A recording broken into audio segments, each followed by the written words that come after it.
છોટાઉદેપુર નસવાડી તાલુકાના ગઢબોરિયાદ ગામે રહેતી વૃદ્ધ મહિલાને ઘરમાં મોતને ઘાટ ઉતારી તેના પગમાં પહેરેલા ચાંદીના કડા કાઢવા માટે બંને પગ કાપી નાખ્યા। આ મહિલાનું નામ દત્રીબેન ભીમાભાઈ ભીલ છે। તેઓની ઉંમર 65 વર્ષની છે। ઘરમાં એકલા હતા તે વખતે હત્યા કરવામાં આવી। આદિવાસી વિસ્તારમાં પગના ચાંદીના કડા પહેરવાની પરંપરા છે અને તે કડા ચોરવા માટે આ મહિલાની હત્યા કરવામાં આવી।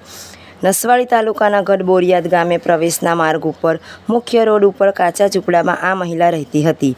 નસવાડી પોલીસે હત્યા અને લૂંટનો ગુનો નોંધી અને તપાસ હાથ ધરી। રિપોર્ટર મોહસિન સુરતી, છોટાઉદેપુર।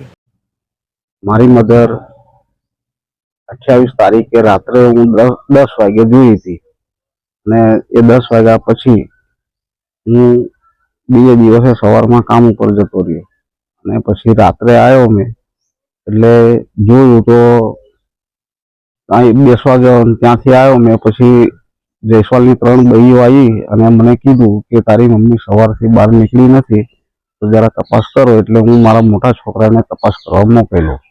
એટલે મોટો છોકરો જોયું એટલે કે કલાક કાઢી લીધા છે ને પગ કાપી નાખ્યા છે એવું મને કીધું। એટલે હું અંદર જોવા બેઠો। તેણે મને એવું કીધું કે કલાક કપાઈ ગયા એમ।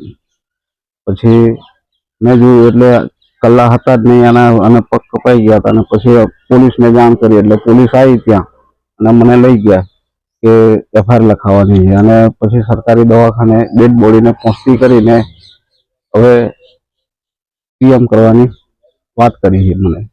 તમારી શું માંગ છે? અમારી માંગ એટલી જ છે કે આ આરોપીને જલ્દીથી ધરપકડ કરે અને અમે પછી PMની ડેડ બોડી ઉઠાવીશું। આરોપીને કડક સજા મળે એવી અમારી માંગ છે।